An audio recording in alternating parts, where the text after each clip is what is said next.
Eh bien salut à toutes et à tous, c'est Firestone57 et on se retrouve à présent pour la deuxième partie. Hein.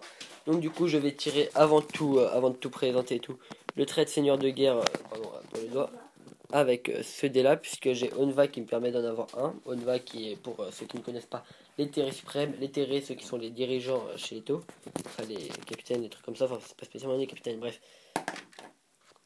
J'ai fait 4. Non, il est bien. 4, alors c'est celui-là moi aussi. Bref, c'est celui qui est là. Donc alors moi je le connais déjà, donc du coup eh ben, je vais vous expliquer ce que c'est. Il permet de choisir une escouade de morts par exemple. Donc du coup par exemple on va dire pendant un tour, tous mes guerriers de feu qui sont ici se font tuer. Donc on n'est pas... Pourquoi il y a Space Marines? Lequel?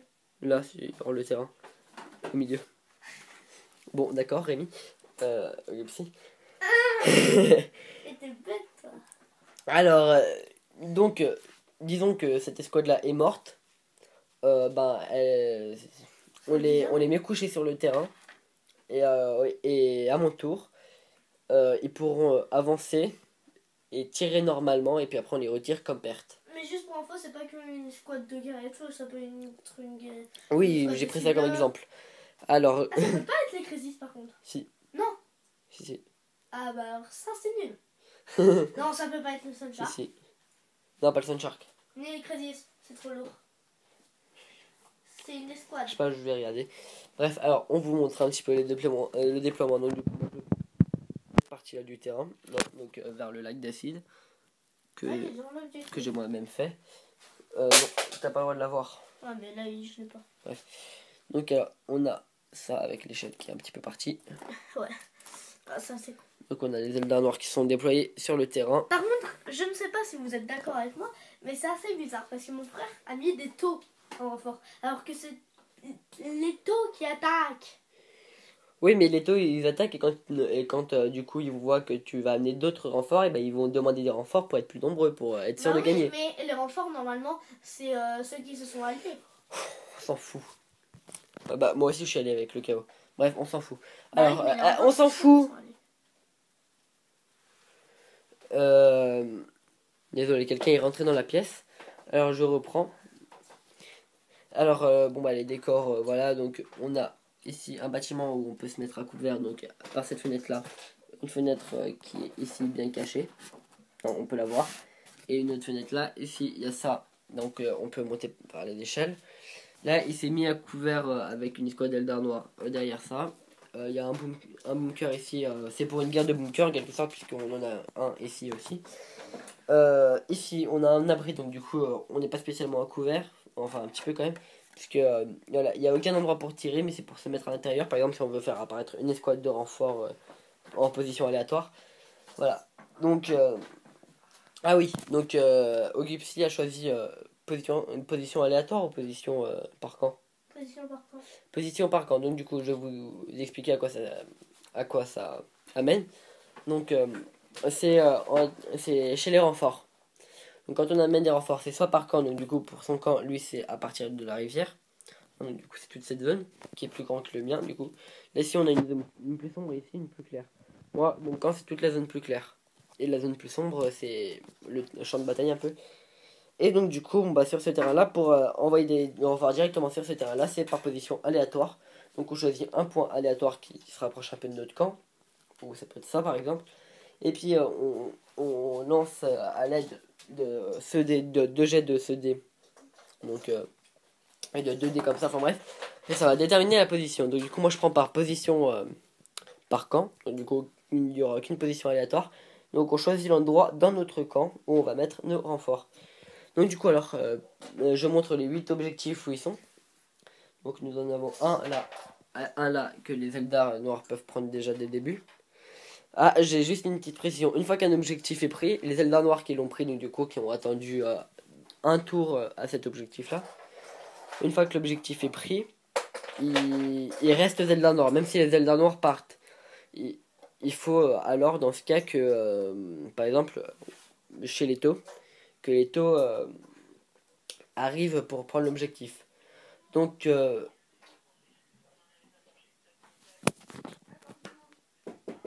Bon bah on se reprend un petit peu, désolé pour cette minute de silence, enfin c'était pas une minute de silence, mais voilà. Donc quelqu'un est rentré dans la pièce, hein, encore une fois. Bref, donc je suis en train de me rendre compte.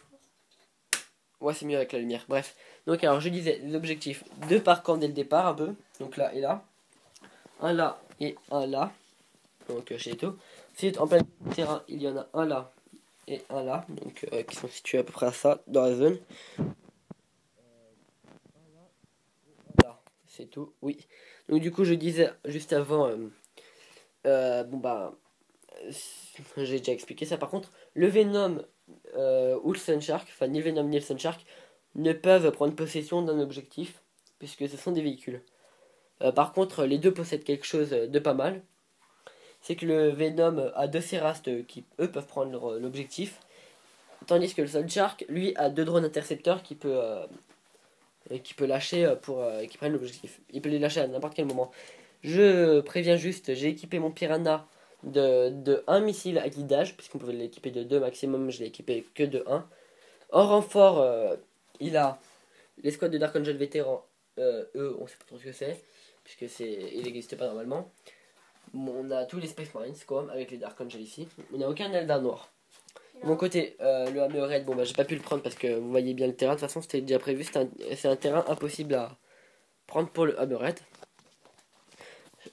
Du côté des Eto, on a le Piranha et la Crisis, enfin la Broadside, et on a une escouade et une autre escouade de,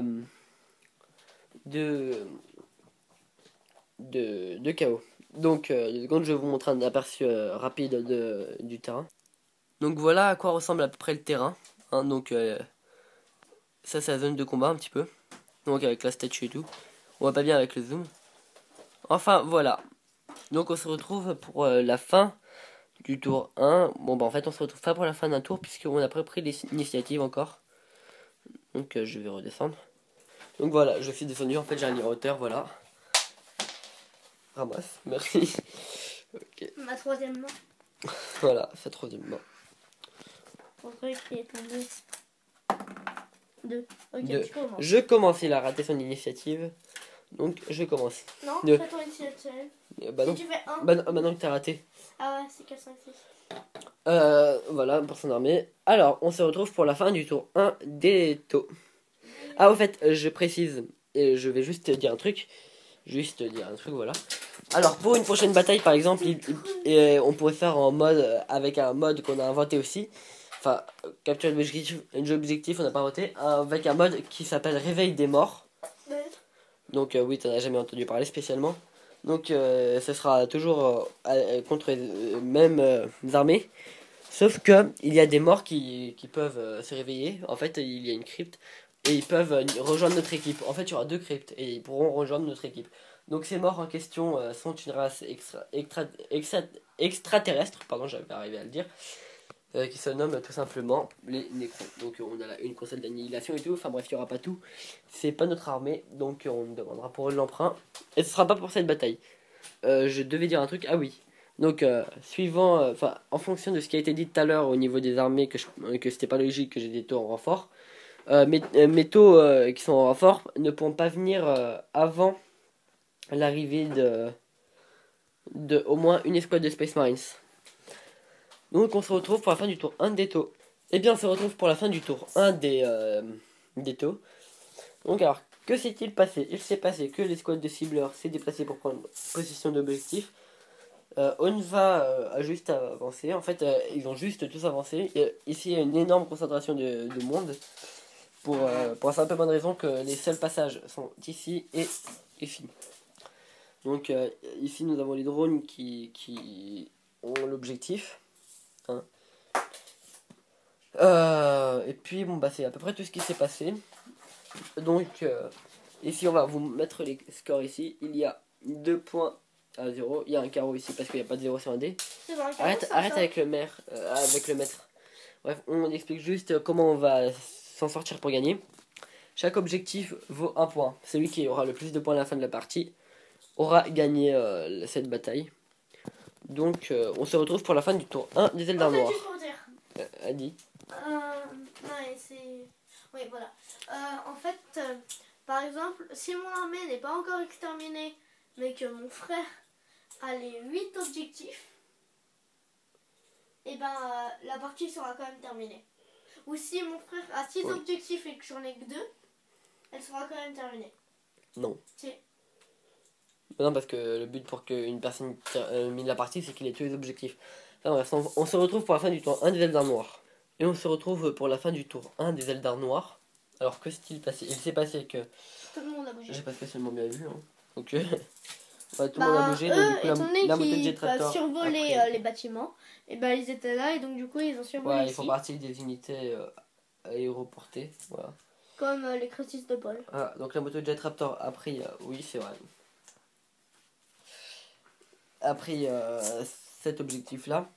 Puis cette escouade des Eldar noirs. Après cet objectif-là, ben, je vous laisse regarder un petit peu le terrain. Donc, nous avons des Eldar noirs qui se sont mis ici. Il y en a, En haut. ouais, il y en a qui se sont mis en dessous. Mm. Vous devez peut-être les voir. Donc, en haut, ils sont 3. Et puis, En dessous, ils sont 5. le résultat est de 2-2. Voilà, donc les rouges, c'est Eldar noir et blanc, c'est taux. Donc, on se retrouve pour la fin du tour 2 des taux.